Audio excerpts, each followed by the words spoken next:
Saya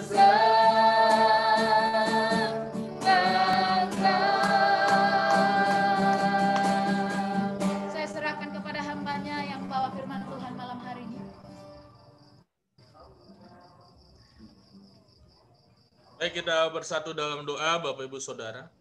Bapak, terima kasih Tuhan kalau kami pada malam hari ini bisa berkumpul di dalam hadirat Tuhan.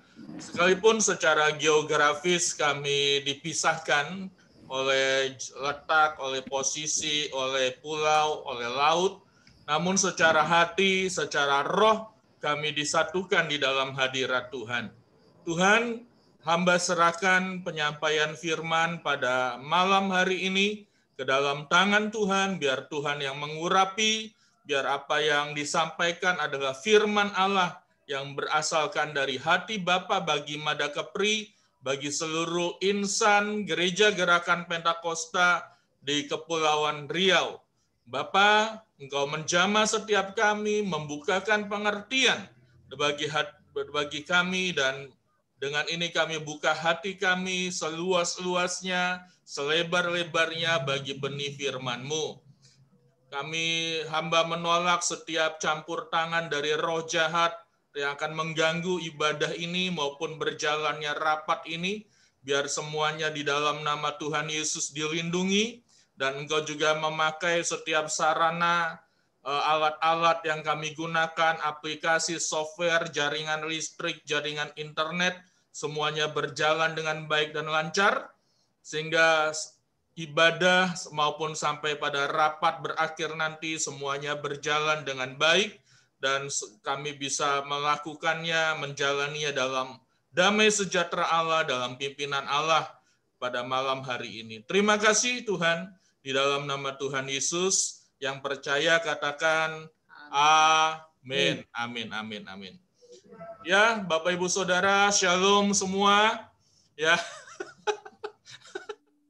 rasanya agak janggal ya. Tapi apa yang malam ini kita jalani ini kurang lebih gambaran sidang raya hybrid ya, Bapak Ibu Saudara. Andaikan saya ini dari Manadonya, ya Bapak Ibu Saudara ada di klaster di Kepulauan Riau-nya. Nanti dijelaskan oleh Pak Sekda lebih jauh. Nah, Bapak Ibu Saudara, pada kesempatan malam hari ini saya sungguh bersuka cita bersama dengan istri saya bisa berfellowship dengan Bapak Ibu Saudara semua. Sesungguhnya saya ini rindu, Saudara. Makanya kemarin waktu kita ibadah syukur, saya rangkul Pak Monang, saya ngomong, nggak ada kalimat pertama tuh yang saya sampaikan sama beliau, aduh Pak, saya kangen banget. Ya, saya kangen banget.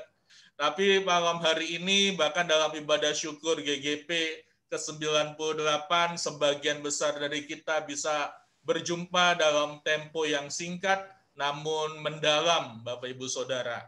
Nah, pada malam hari ini saya hanya mau sampaikan renungan singkat saja, yang Tuhan taruh sudah berapa hari ini di dalam hati saya, Bapak Ibu Saudara. Saya mau membacakan dari satu ayat, ya, dari satu ayat, yaitu dari Lukas pasal 23 pada ayatnya yang ke-26. Ketika mereka membawa Yesus, mereka menahan seorang yang bernama Simon dari Kirene, yang baru datang dari luar kota. Lalu diletakkan salib itu di atas bahunya, supaya dipikulnya sambil mengikuti Yesus. Nah, apa yang baru saja kita baca itu adalah kisah ketika Yesus mau dibawa ke Bukit Golgota. Ya, Saudara, kalau kita lihat dari film The Passion of Christ, maka kondisi Yesus itu sudah boleh dikatakan hampir tidak mampu.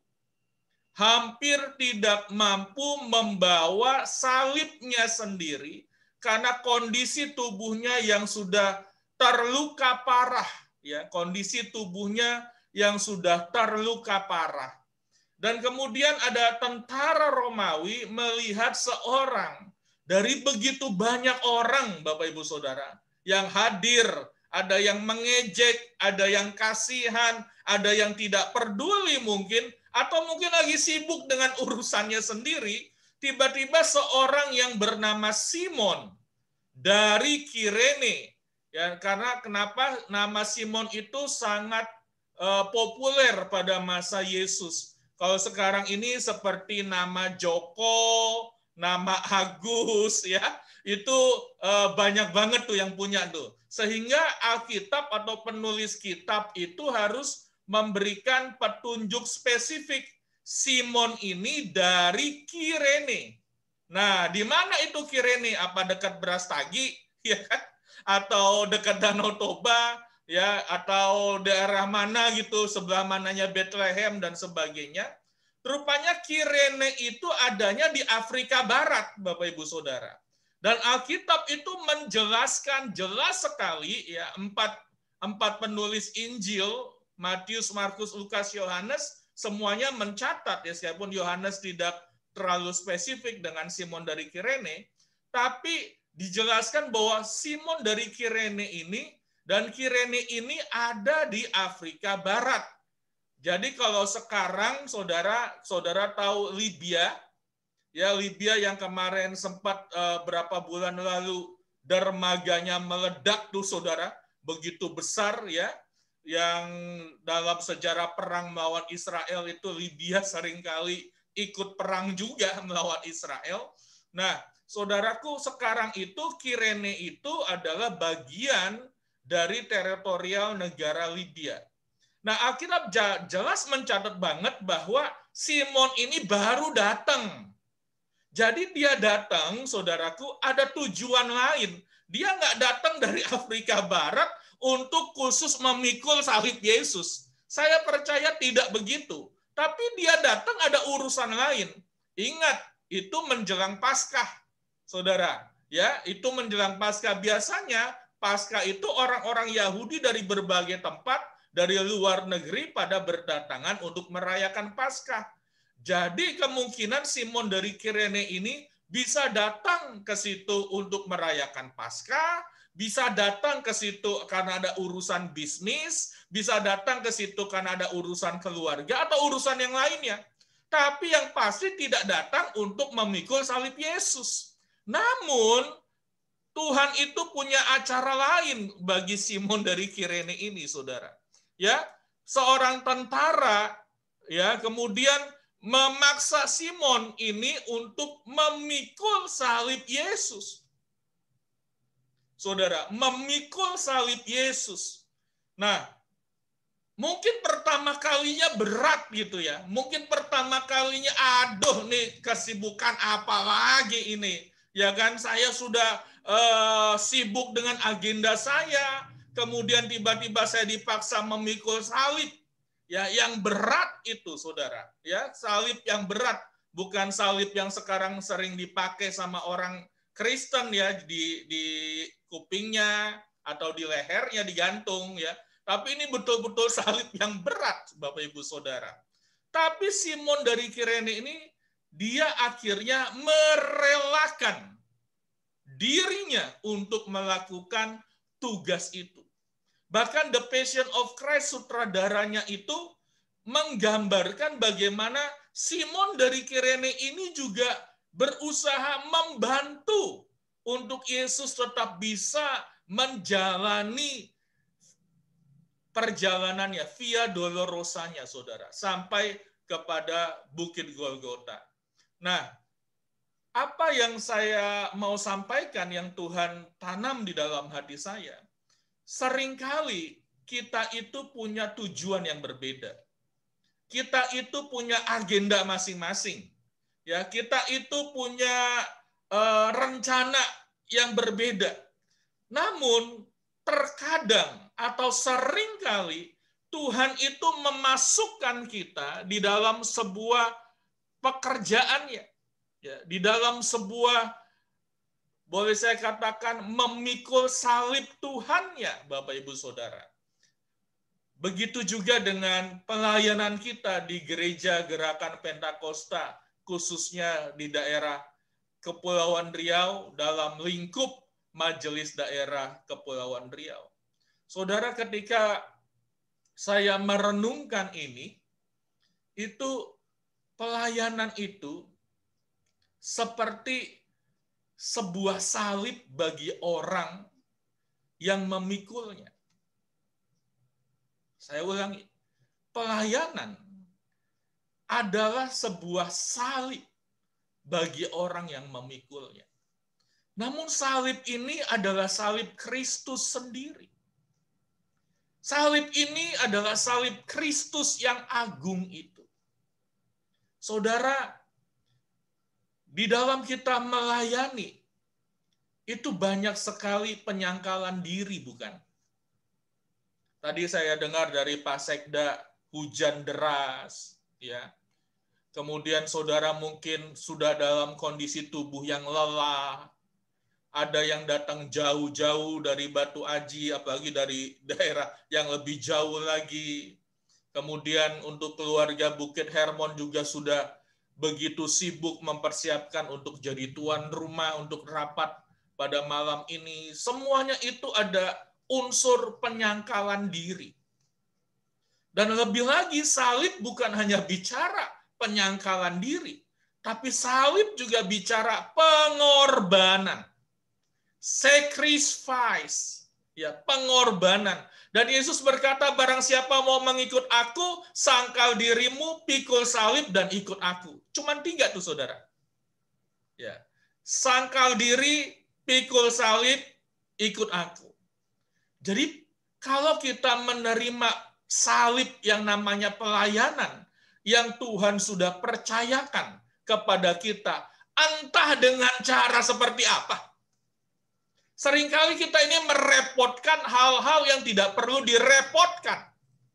Yang tidak perlu dipusingkan.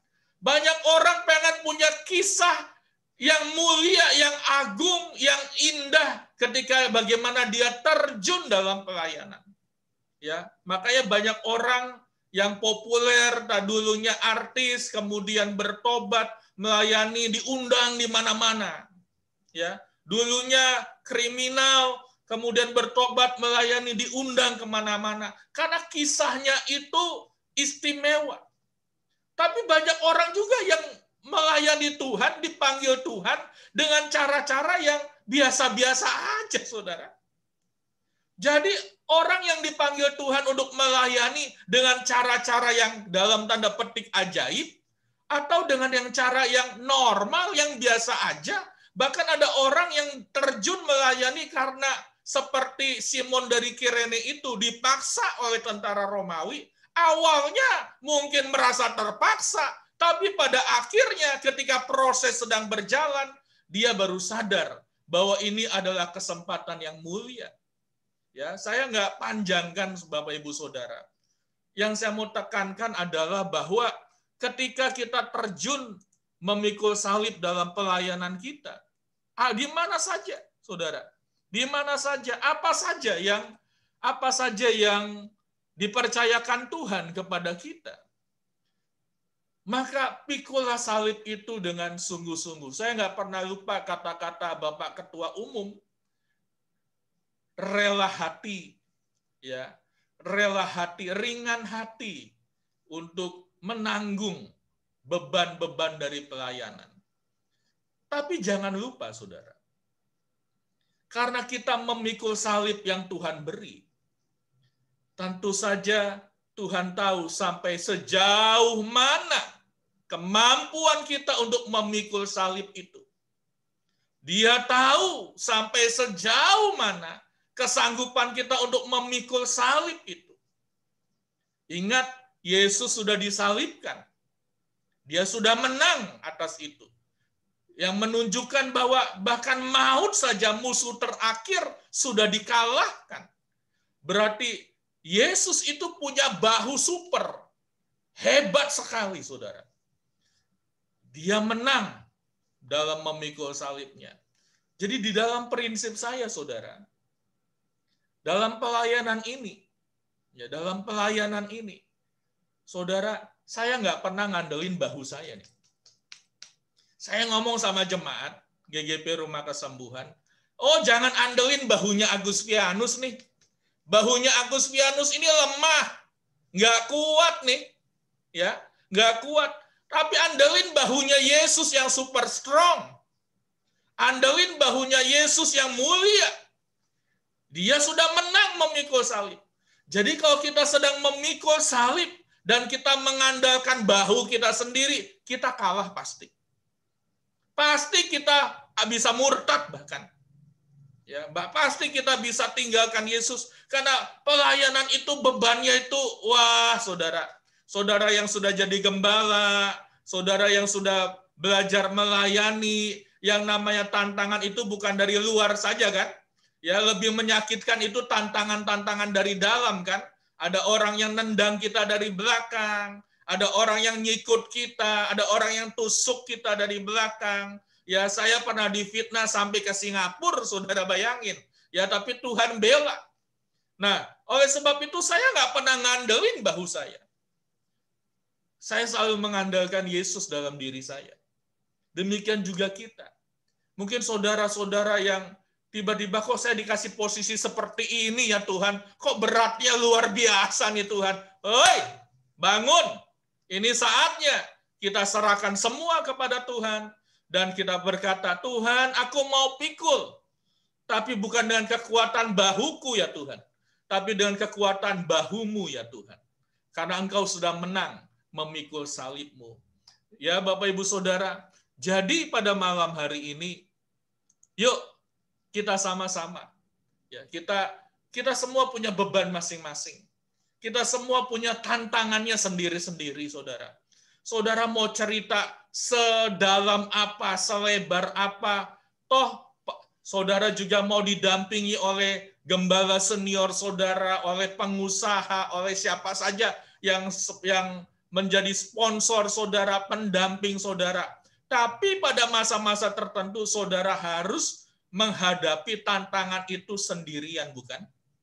Ya, istri seakan-akan nggak ngerti, ya, suami seakan-akan nggak memahami, anak seakan-akan nggak peduli, ya, orang-orang terdekat kita tuh seakan-akan nggak ngerti beban yang ada di dalam hati kita.